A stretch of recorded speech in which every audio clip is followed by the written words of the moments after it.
Le queremos agradecer a Alejandro Crespo, que es secretario general del Sindicato Único de Trabajadores del Neumático, que nos atienda. Alejandro, Gustavo Sacañino te saluda. Gracias por atendernos. ¿Cómo te va?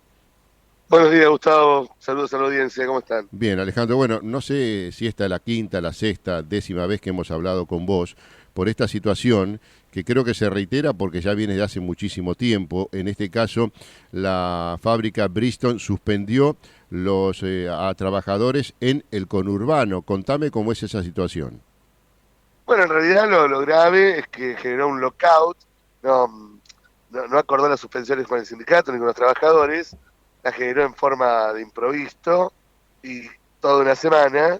Pero en realidad era porque había presentado, sin dar aviso, el pedido de un procedimiento preventivo de crisis con amenaza de despidos, pedido de modificaciones de condiciones de trabajo, y evidentemente prefería que los trabajadores nos enteráramos de la situación mientras estaban en sus casas y no en la planta, generando claramente todas las dificultades que eso genera para la comunicación colectiva, para que los trabajadores reaccionen de conjunto y demás. Y a Ujú. la vez una clara injusticia porque esta Secretaría de Trabajo, dependiente de Capital Humano, en el propio comunicado pide que no hagamos acciones gremiales, que no generemos huelga, pero Ujú. le permite a la patronal estar con un lockout, que es una huelga patronal. Claro. Alejandro, ¿qué significa liberación de tareas? Porque eso es lo que había anunciado Bristol. Bueno, en realidad es un artilugio, porque la liberación de tareas no existe. Claro. Puede acordar suspensiones Ujú. con el sindicato, con la aprobación en una cartera administrativa junto con la representación de los trabajadores, como lo hemos hecho muchas veces cuando se rompe alguna máquina principal o tenemos que complementar algunos días para acomodar vacaciones del conjunto de la planta porque va a parar para mantenimiento.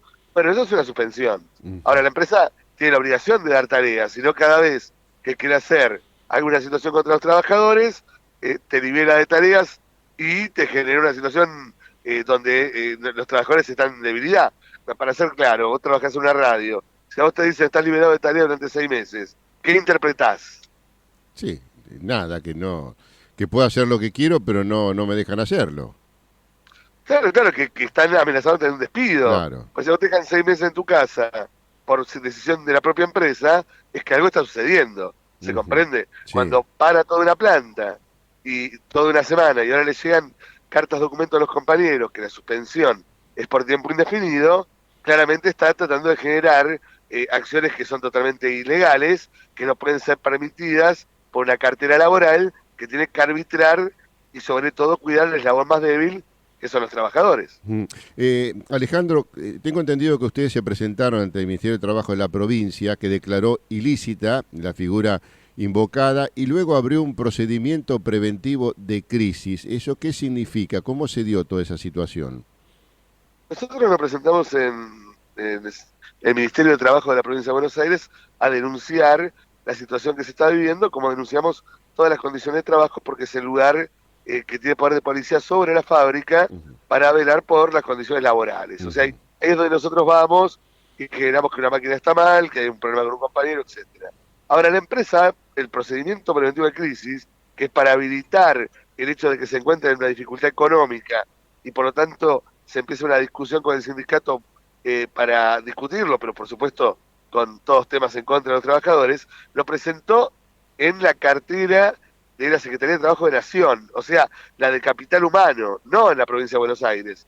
Y esta cartera, dependiente de Capital Humano, de Petrovelo y de Cordero, es la que le habilitó a FATE con 192 millones de dólares de ganancia en los últimos 3 años, un procedimiento preventivo de crisis, cuando no puede haber una crisis con semejante cantidad de ganancia, ¿no? 192 millones de dólares. Es un dinero enorme para este tipo de firmas. Y a Bridgestone viene de repartir ganancias, fue noticia nacional, por Sí. tener dividendos realmente muy importantes. Esto es una burla, o sea, cualquiera que pasa para pedir los beneficios como empresa de un procedimiento preventivo de crisis, lo estaría regalando la cartera administrativa, cometiendo un tema administrativo muy grave. Ujú. Alejandro, ahora, ¿cómo se entiende esto que vos decías recién? Es cierto que se vio obligada a repartir ganancias sobre los ejercicios, creo que fueron del 2021-2022, si no recuerdo mal, por la gran rentabilidad obtenida.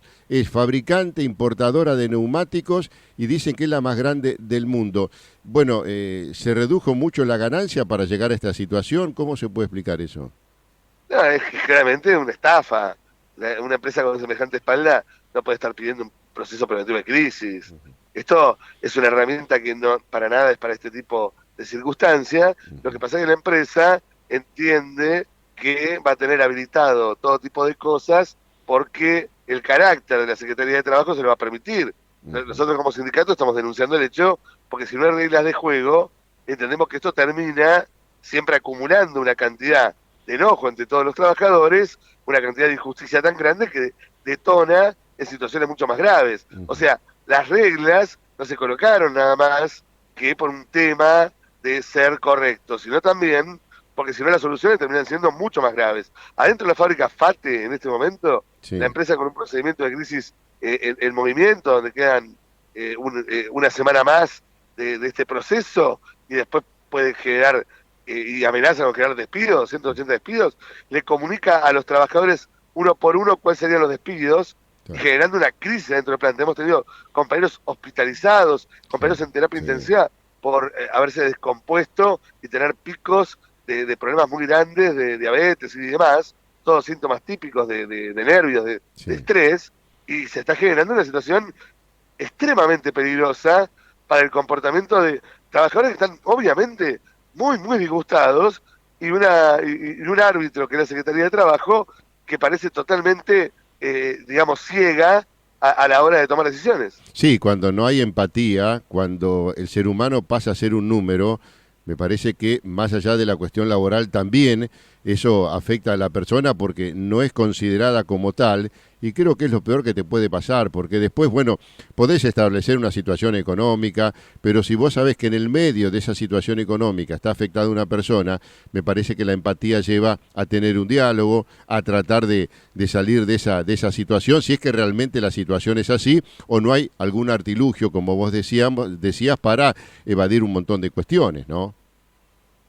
Y también a la vez para pedirle favores al gobierno o pedirle beneficios. Ujú. Porque como se está discutiendo los temas macroeconómicos, qué tipo de impuestos hay para exportar, para importar materia prima, para cuánto se cobra por, digamos, la fabricación de productos, cuánto está la energía, quita de subsidios, evidentemente las empresas, para presionar a los gobiernos, a este gobierno en particular ahora, lo que hace es atacar, o sea, generar una tensión sobre los trabajadores, que somos los que salimos a la calle a reclamar por nuestras fuentes de trabajo, por nuestras condiciones laborales, y eso es una forma de presión sobre un gobierno, y los que terminamos teniendo la amenaza de despidos, o los despidos propiamente dichos, los intentos de cambio de condiciones de trabajo, y luego la represión en la calle cuando salimos a reclamar, somos los trabajadores. Se vuelve algo muy injusto, porque los empresarios nos usan no solo, digamos, como una variante de ajuste, sino a la vez como un elemento de choque para Claro, pedir lo que realmente deberían pedir con su espalda económica. claro, como un escudo para avanzar, para establecer en el gobierno esta situación de decir la empresa está en desventaja, tenemos que darle algunos beneficios y demás. Digo, con una auditoría no se puede saber si la empresa realmente está en bancarrota, entre comillas, si tiene pérdidas o si tiene super ganancias. Tomarse un tiempo para hacer una auditoría, no sé cuánto tiempo puede llevar, pero ante una situación así no se puede resolver de hoy para mañana sin entender el perjuicio que ocasiona a todos los trabajadores. La empresa está obligada a presentar los últimos 3 balances, Sí, o sea, sí. cómo le fue en los últimos 3 años, Ujú. porque una crisis tiene que tener un camino, tiene que haber sido intentada de frenar, generar cambios y demás, y tiene que haber continuado durante un tiempo prudencial. Uno no puede decir que tiene crisis por un mes, sino tiene que decir que hay una situación de complejidad que no se resolvió. El tema es que estas dos fábricas, tanto FATE como Bristol, presentan balances todos con ganancias. O sea, generan que si uno agarra los 3 ejercicios, tenga unos FATE mostrándolo en números muy claros, $192 millones. Entendamos que $192 millones estamos hablando de unos 400 departamentos, o estamos hablando del sueldo, ahora que estamos en época de fútbol, estamos hablando del sueldo de Messi durante 9 años, no sé, estamos hablando de enormes ganancias, ¿se comprende? Sí. Y esas ganancias que han tenido sobrepasan una auditoría, porque los balances tienen que estar firmados, tienen que estar acreditados, y lo que terminan presentando son números que cualquiera a simple vista, nosotros somos laburantes, ¿no? Pero cuando uno ve un balance que te da positivo año a año, y que cuando lo sumás te suma un número tal, que eran unos 175 mil millones de pesos, o sea, es un número que a un trabajador le cuesta verlo, 175 mil millones de pesos de ganancia, todo el mundo entiende que no hay una crisis. Alejandro, ¿cómo sigue todo esto? ¿Qué es lo que van a hacer ustedes allí en la planta de Lavallol, en Lomas de Zamora? ¿Cuántos son los empleados que están en esta situación? ¿Y se establece un plan de lucha? ¿Qué medidas van a tomar ustedes? ¿Qué es lo que van a hacer? Sí, son 1.200 trabajadores, no se les está permitiendo el ingreso, vamos a presentar todos los actos administrativos necesarios para que esto se resuelva, vamos a generar las presiones. Ahora mismo, hablando con vos, también es una forma de mostrar que se está difundiendo una situación muy injusta, y a la vez, obviamente, vamos a hacer las acciones gremiales necesarias, entendiendo que la planta está parada, ¿no? Por lo tanto, tendrán que ser por fuera de ella, con acciones de movilización y manifestaciones, para mostrar claramente que este tipo de situación no puede continuar. Más allá de las acciones gremiales, ¿legalmente tienen asesoramiento? ¿Se van a manejar y mover en ese sentido también? Sí, por supuesto, el sindicato cuenta con su equipo de abogados, el equipo que revisa toda esta circunstancia, pero está asombrado el equipo de abogados, porque uno puede presentar recursos, pero tiene que tener del otro lado un tipo de recepción. Si hay una Secretaría de Trabajo que simplemente forma una actitud autista, bueno, ya no hay, digamos, imparcialidad. Ya claramente aquí estamos hablando con una parte que es los trabajadores de su sindicato, y del otro lado están quedando las patronales junto con la Secretaría de Trabajo actuando en conjunto. Bueno, Alejandro, te agradecemos este contacto, vamos a seguir con el mismo para ver cómo se resuelve esto. Insisto, no es la primera vez que esto sucede, porque no es la primera vez que hablamos con vos por esta situación. Yo recuerdo hace 3 o 4 años atrás también se había presentado una situación muy complicada, creo que el año pasado también volvimos a hablar. Y bueno, estaremos atentos a ver qué es lo que pasa y un poco más de sensibilidad, ¿no? Para entender que aquellos que están perjudicados en este momento son seres humanos. Supongamos que la empresa pueda tener problemas económicos, vamos a suponer. Bueno, pero me parece que poner los problemas encima de la mesa significa sentar alrededor de la mesa a seres humanos que se ven perjudicados también, y a través de eso obtener un poco de respeto hacia ellos y tratar de perjudicarlos lo menos posible. Suponiendo eso, Alejandro, digo, que haya un poquito más de empatía, porque son seres humanos, que muchos, si no tienen el trabajo directamente por la edad, algunas cuestiones no van a poder conseguir trabajo, y detrás de ellos también hay una familia, ¿no? Sí, por supuesto, aparte, en circunstancias donde las empresas vienen con dificultades, como fue la pandemia, para la producción, ahí se sentaban a negociar cómo los trabajadores tenemos que ir a laburar bajo semejante situación de tensión sanitaria, y ahí discutían. Cuando discutíamos con respecto a la modificaciones y situaciones de producción que siempre van cambiando, también discutíamos.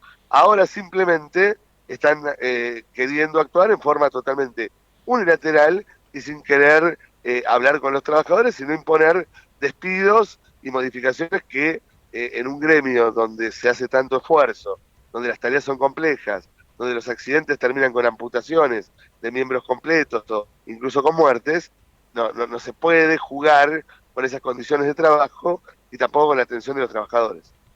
Contame eso último, ¿cuáles son los riesgos que se corren trabajando allí en la fábrica? Bueno, en una fábrica de neumáticos es una fábrica de producción pura, o sea, llega los productos químicos, el caucho, el negro de humo, el azufre, bueno, los componentes básicos y sale la cubierta terminada. Por lo tanto, en el medio trabajamos con maquinaria muy pesada y, por lo tanto, peligrosa. Los trabajadores tienen que hacer constantemente sobreesfuerzos, hay zonas con altas temperaturas, carga térmica, hay ruido, vibración, se manejan lugares donde hay atrapes, como los molinos, donde si uno, digamos, llega a tener un accidente y le atrapa un brazo, eso te reduce por la presión del mismo, porque pasa entre dos grandes cilindros, el tamaño de tu mano a unos 10 milímetros, 5 milímetros, dependiendo del grosor que se le coloque, por lo tanto son graves riesgos en serio. Tenemos un miembro de la comisión directiva que perdió un brazo por el atrapamiento de un rodillo, tenemos compañeros que han fallecido electrocutados en la planta, otros que han fallado paradas de emergencia y desgraciadamente por el atrape se han desangrado y también hemos tenido una muerte hace pocos años. Son trabajos muy pesados. En esas condiciones, con máquinas, AFATE demostrábamos que sobre las máquinas que está discutiendo, que le da esos 192 millones de dólares de ganancia, tenemos máquinas de los años 50, 60 y 70. O sea, trabajamos con máquinas de 6 décadas y las tenemos que hacer mover con nosotros mismos. Sobre esas máquinas es sobre las que se pide subir y subir la producción. Es como agarrar un Renault 12 y colocarlo a 220 en Panamericana. Claro. Digamos, no es algo seguro. Trato de expresarlo de la manera más gráfica que puedo. Se entiende, Alejandro. En tan pocas líneas. Sí, se entiende perfecto. La verdad, llama poderosamente la atención y genera mucha preocupación, ¿no? La situación de ustedes, no solamente en lo económico, sino también en la estructura laboral que tiene. Bueno, Alejandro, te mandamos un abrazo y, bueno, acá tenés un espacio para contarle a la gente cómo va todo esto y ojalá tenga un final feliz, ¿no? Por supuesto, los trabajadores estamos obligados, porque el laburo lo hacemos para llevar la comida a nuestras casas, a pelear constantemente por nuestras condiciones de trabajo, por los puestos de trabajo y por un futuro para nuestras familias. Así que seguiremos luchando todos los días. Te mando un abrazo y nuevamente gracias por estos minutos. Hasta luego, gracias por difundir esta situación. Alejandro Crespo, que es secretario general del Sindicato Único de Trabajadores del Neumático.